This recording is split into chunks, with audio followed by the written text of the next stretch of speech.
College was a blur of memories, wild nights, lifelong friendships, and traditions that pushed us to the limit. But one memory refuses to fade, burned into my mind like a scar. I went to a beachside university, and our fraternity had a tradition, the Beach Challenge, a final test before we became brothers. We'd heard the rumors, blindfolded, tied together, abandoned miles down the coast, make it back by sunrise or get dropped. Simple. That Friday night, the air was cold, the tension worse. 15 of us, bound at the wrists, stood in the sand as our pledge master, a hulking man we called Los Polos, laid out the rules. Chandler at the front was our only set of eyes. No phones, no watches, no shoes. Then they left us. We started walking. Time lost meaning. The roar of the ocean faded into a dull hum. The jokes died out. Then somewhere deep into the night, it happened. A sharp tug on the rope. I stumbled, assuming Whitworth, the guy in front of me, had tripped. I waited. Silence. Then another pull. We kept walking. The sand grew wetter. My feet sank deeper. Then water. First my ankles, then my shins. "Guys," I called, "why are we walking into the ocean?" No answer. Dread wrapped around me like a vice. I reached up, desperate to rip off my blindfold. The rope yanked again, forcing my hands down. My pulse hammered. I ducked my head, using my teeth to tug the knot loose. And that's when I saw him. Not Whitworth, a stranger, middle-aged, holding the frayed end of my rope. In his other hand, a rusted kitchen knife. Behind him, a boat rocked in the waves. 3 shadowed figures loomed on board. I opened my mouth, but the scream ripped out before I could think. Instinct took over. I yanked my arms up, breaking free, and kicked the man square in the chest. The rope snapped from his grip. He lunged, fingers clawing at my shirt. Fabric tore. He fell into the water with a splash. Then, a second splash. Someone had jumped from the boat. I ran. Footsteps crashed through the water behind me. Then, a whistle of air near my ear. Something zipped past, landing with a plunk in the sea. The knife. I hit the sand running, heart slamming against my ribs. I didn't look back until I reached the road. They were standing in the water, just watching, silent. The man still clutched the torn piece of my shirt. I found a car, begged for a phone, called the cops. They came. But the men, the boat, gone. The fraternity was furious. Not at me, for breaking the rules, but at Chandler. He swore he never heard a thing. I became a brother, but I never walked the beach alone again. Then weeks later we saw it. A wooden stake, sticking out of the sand behind our house. Tied to it. A piece of my shirt. To this day I don't know how they found us. Maybe they recognized the fabric. Maybe they'd been watching us for years, waiting for the perfect night. Or maybe they knew the tradition. They knew we'd be there. They planned for it. And I was just the unlucky one in the back of the line. Even now, the thought chills me to the bone. Because I still wonder, if I hadn't escaped that night, where would I be now?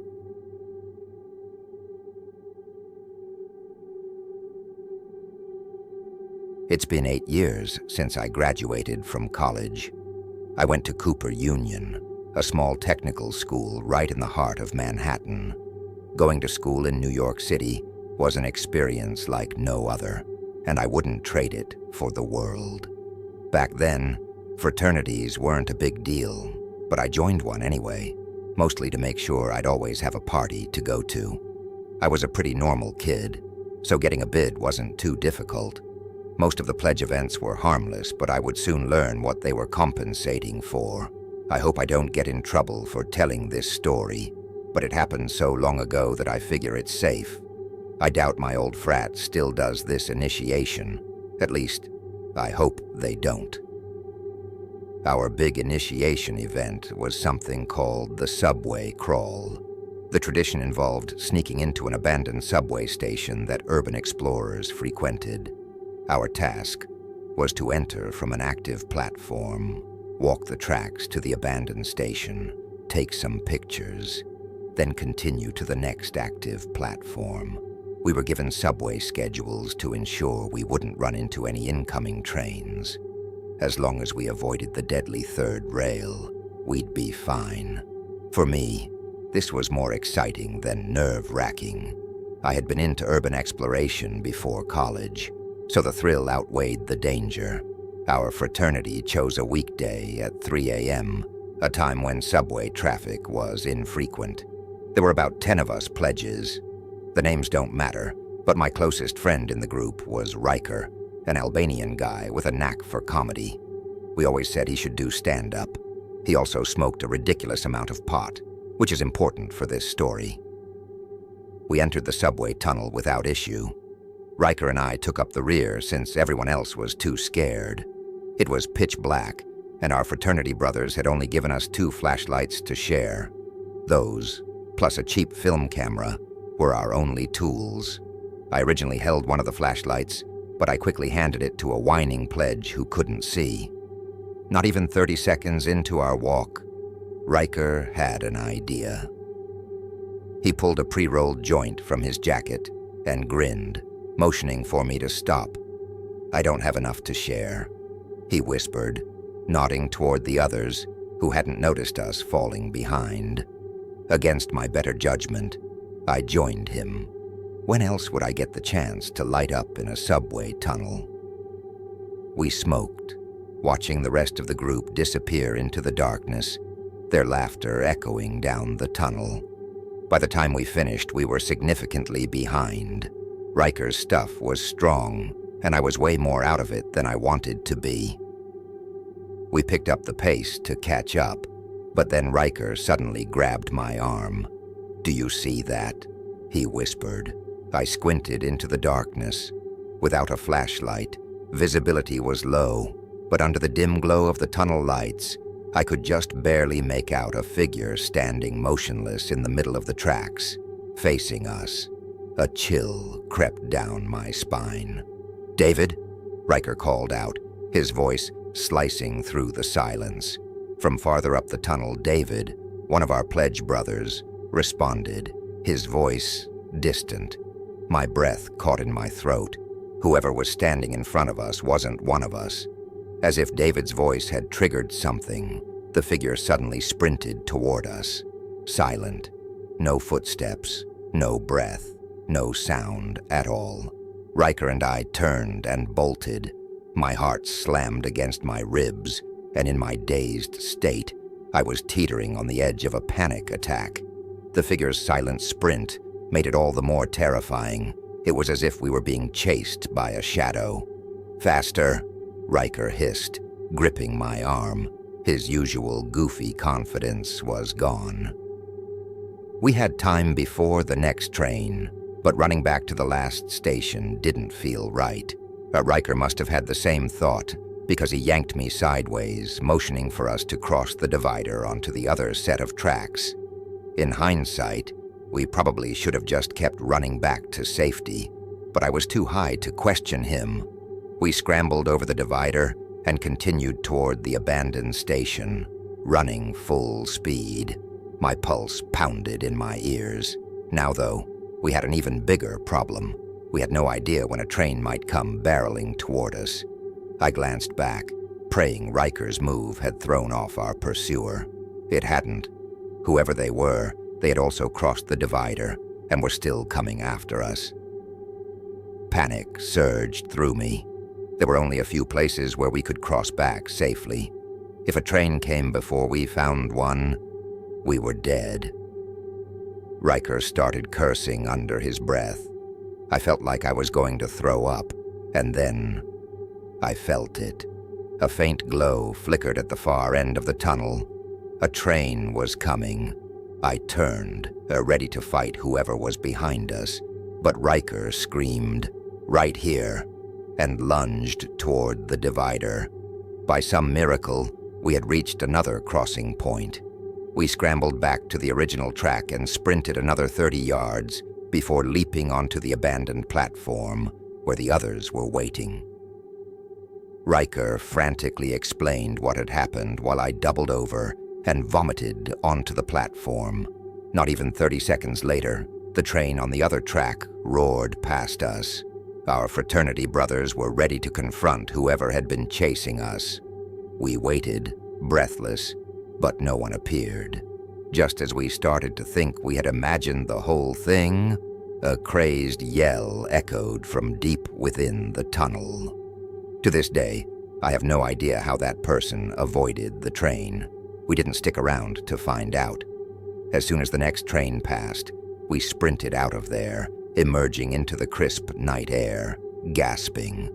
Looking back, Riker and I probably just ran into some drugged-out homeless guy. Maybe he wasn't even a real threat. But in that moment, fear took over. Maybe we made a dumb decision crossing the divider, but I don't regret it. Because if we had tripped, if we had hesitated for even a second longer, I don't think we would have made it out at all.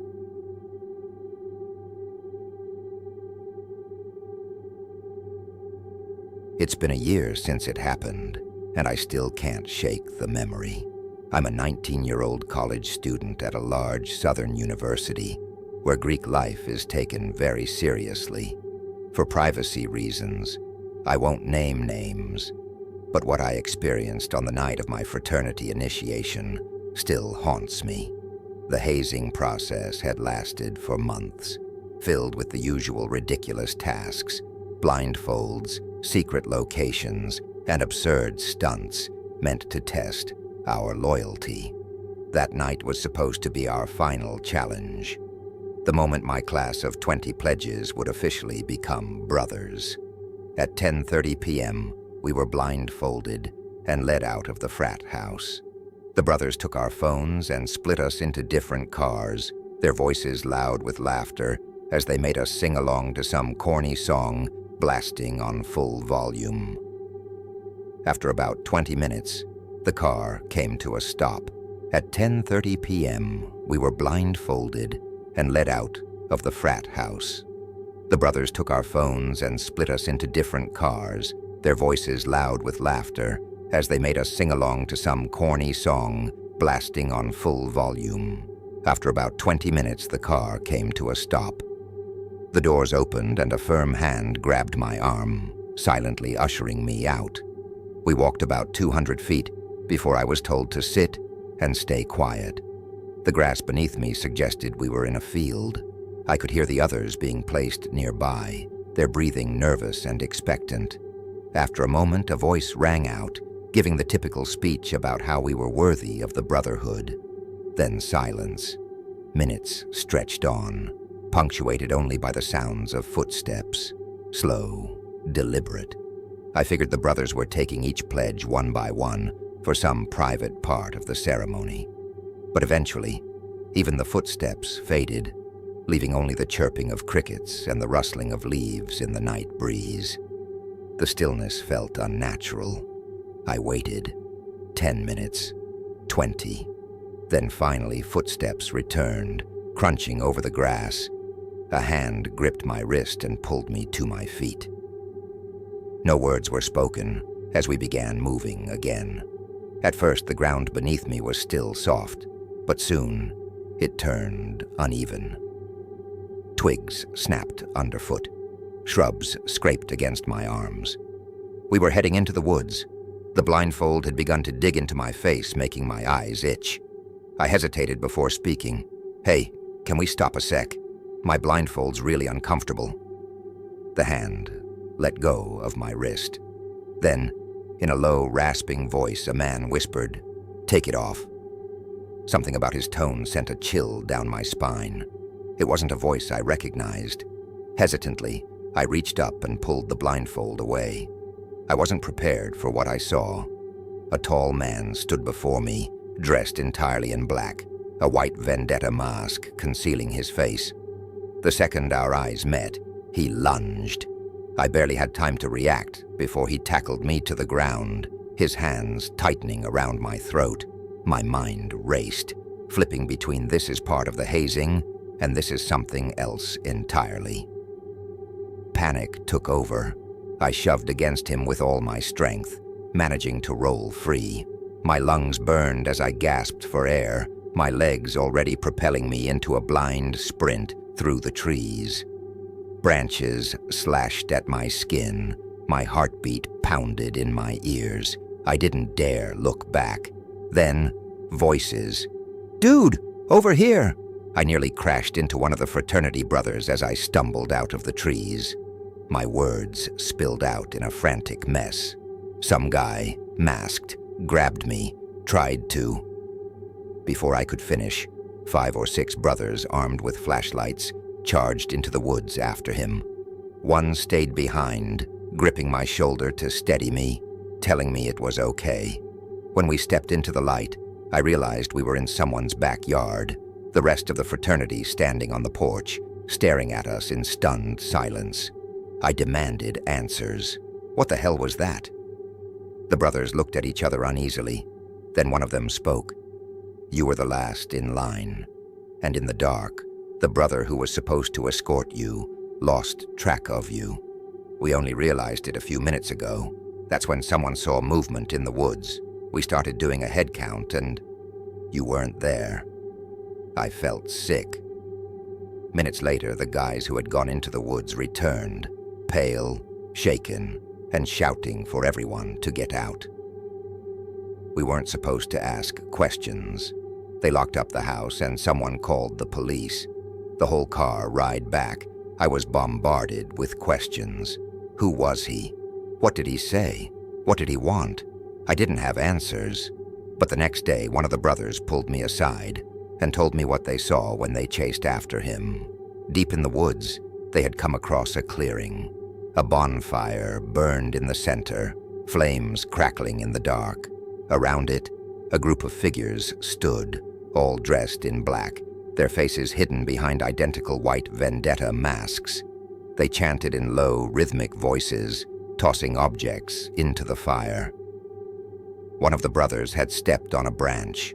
The snap echoed through the trees. Instantly, the figures turned toward them, and then they ran. The brothers didn't wait to see what would happen next. They fled, sprinting back to the house, shouting for everyone to leave. The police were called, but I don't know if anything ever came of it. Days later, while a few guys were tossing a football in the backyard, they found something hanging from a tree nearby. A white vendetta mask. No note, no explanation. Just a silent reminder that whatever I had walked into that night, it wasn't over.